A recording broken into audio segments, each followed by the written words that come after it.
Oke, halo semuanya. Di sini saya Rindi Sayeti. Saya akan membahas tentang banjir di Sumatera dengan judul bencana alam atau kegagalan komunikasi publik. Di sini siapa sih yang nggak tahu ya kan tentang bencana banjir yang dialami oleh Sumatera, Aceh dan sekitarnya. Eh, Sebenarnya ya teman-teman, setiap kali banjir besar terjadi di Sumatera, kita hampir semuanya selalu mendengar narasi yang sama, ya atau enggak?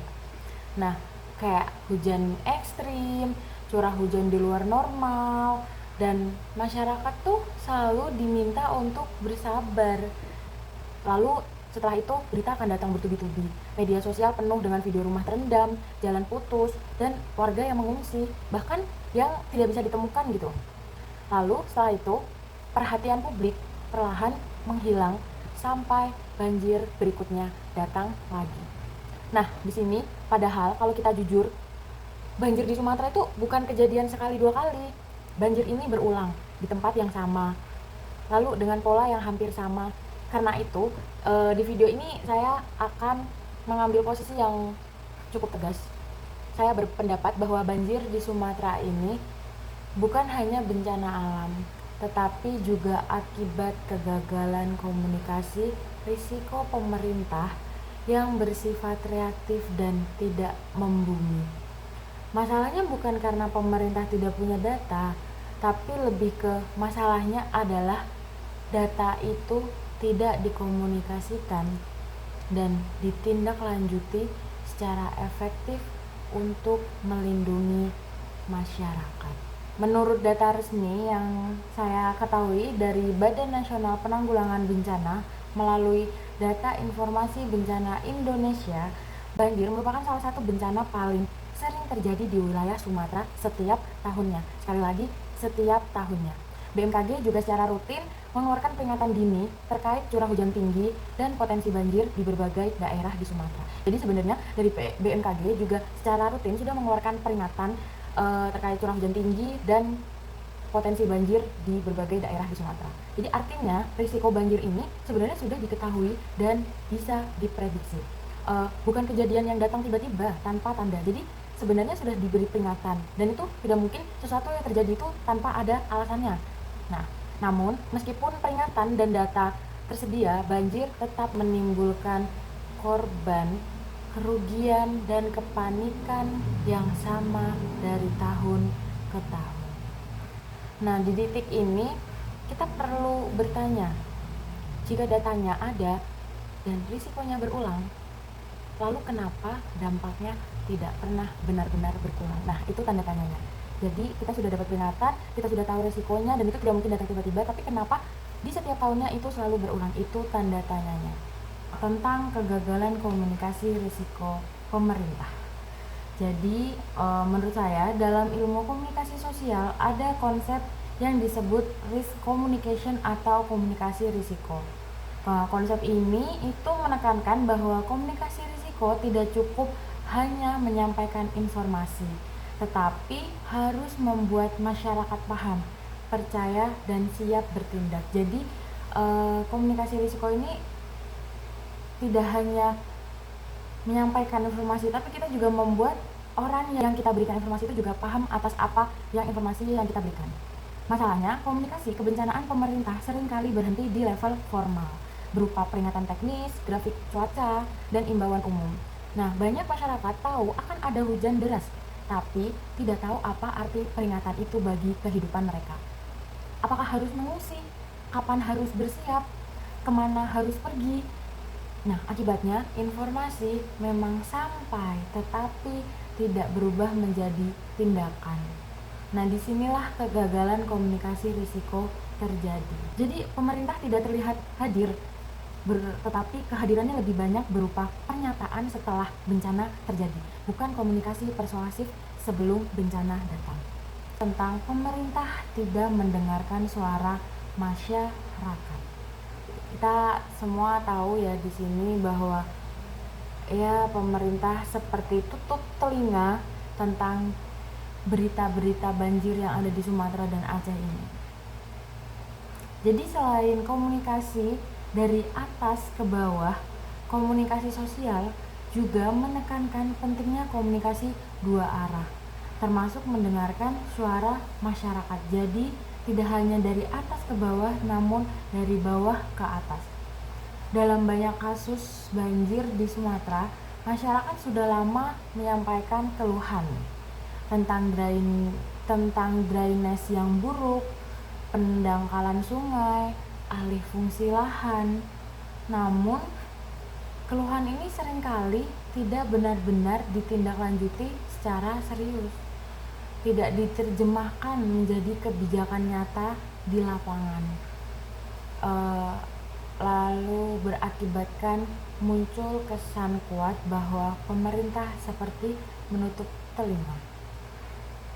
Bukan karena tidak tahu, tapi karena respon yang diberikan tidak sebanding dengan risiko yang sudah berulang. Jadi ketika masyarakat merasa tidak didengar, kepercayaan publik pun ikut menurun, dan ketika kepercayaan menurun, pesan pemerintah menjadi semakin tidak efektif. Tentang framing media memperkuat narasi takdir. Jadi media di sini juga menurut saya itu sangat berpegang peran besar dalam komunikasi kebencanaan yang sedang terjadi di Sumatera ini. Media juga memegang peran besar dalam komunikasi kebencanaan. Dalam teori framing, media tidak hanya menyampaikan fakta, tetapi juga membentuk cara publik memahami suatu peristiwa. Jadi dari media ini kita sendiri tahu ya, publik itu menunjukkan rasa empati, rasa simpati, bahkan intinya mereka mengeluarkan apa yang mereka rasakan dari apa yang mereka lihat. Sayangnya, banjir sering dibingkai sebagai tragedi semata, lebih ke fokus pada korban, kerusakan, dan kesedihan. Framing seperti ini memang membangkitkan empati, seperti tadi yang saya bilang, namun jarang disertai edukasi mitigasi yang konsisten. Akibatnya, banjir terus dipersepsikan sebagai takdir alam, bukan sebagai risiko yang seharusnya bisa dikurangi melalui perencanaan dan komunikasi yang lebih baik. Itu yang dirasakan oleh pemerintah. Jadi mungkin mereka melakukan sesuatu, tapi mereka menganggap itu takdir. Lalu lanjut, padahal di titik inilah kita perlu membahas satu fenomena yang sangat penting, yaitu ketika warga terdampak banjir di Sumatera, khususnya di Aceh, sampai mengibarkan bendera putih. Jadi saya hari ini juga baru melihat beritanya, bahkan masyarakat di Aceh, warga di Aceh, mereka itu sampai mengibarkan bendera putih karena pemerintah benar-benar tidak ada tindak lanjut lagi, karena mereka sekarang benar-benar membutuhkan bantuan. Menurut laporan media internasional Channel News Asia, warga mengibarkan bendera putih karena kekurangan makanan, bantuan logistik, dan kebutuhan dasar selama berminggu-minggu setelah banjir. Ini bukan simbol politik, ini bukan provokasi. Dalam konteks komunikasi sosial, ini adalah bentuk komunikasi paling ekstrim dari masyarakat. Itu menurut saya. Ketika jalur formal tidak lagi terasa bekerja, warga menggunakan simbol paling dasar untuk mengatakan bahwa mereka sudah tidak sanggup bertahan. Padahal di sini yang seperti sudah kita bahas, pemerintah memiliki data. Sekali lagi, pemerintah memiliki data, memiliki peta rawan banjir, memiliki peringatan dini dari BMKG. Namun, ketika warga harus mengibarkan bendera putih agar didengar, itu menunjukkan bahwa komunikasi risiko dan respon kebencanaan tidak benar-benar dirasakan oleh masyarakat. Di titik ini, banjir tidak hanya merendam rumah, tetapi juga merendam kepercayaan publik. Jadi komunikasi di antara masyarakat dan pemerintah dari bawah ke atas, ini menurut saya sudah benar-benar masuk ke dalam komunikasi risiko, yang dimana sampai masyarakat itu mengibarkan bendera putih, dimana mereka benar-benar tidak didengarkan oleh pemerintah. Jadi jika kita rangkum semuanya, polanya menjadi jelas. Risiko banjir sudah diketahui, datanya tersedia, peringatan rutin juga disampaikan, namun komunikasi risiko tidak membumi. Jadi keluhan masyarakat tidak didengar dan media memperkuat framing bencana sebagai tragedi tak terhindarkan. Inilah yang membuat banjir di Sumatera terus berulang dengan dampak yang sama. Bahkan dari tahun ke tahun itu lebih semakin berdampak banyak, lebih banyak dampak buruknya. Bencana alam mungkin tidak bisa dicegah, tetapi kepanikan, korban, dan penderitaan seharusnya bisa dikurangi. Dan ketika itu terjadi, maka masalahnya bukan hanya alam, tetapi kegagalan komunikasi. Banjir di Sumatera seharusnya menjadi refleksi bersama bahwa mitigasi bencana tidak cukup hanya dengan data dan teknologi. Mitigasi membutuhkan komunikasi yang mau mendengar, komunikasi yang hadir sebelum bencana, dan komunikasi yang benar-benar dirasakan manfaatnya oleh masyarakat.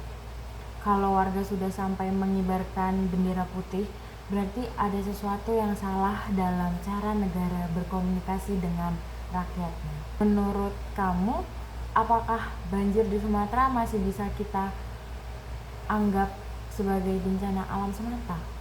Atau ini sudah menjadi kegagalan komunikasi dan kebijakan yang dibiarkan secara berulang?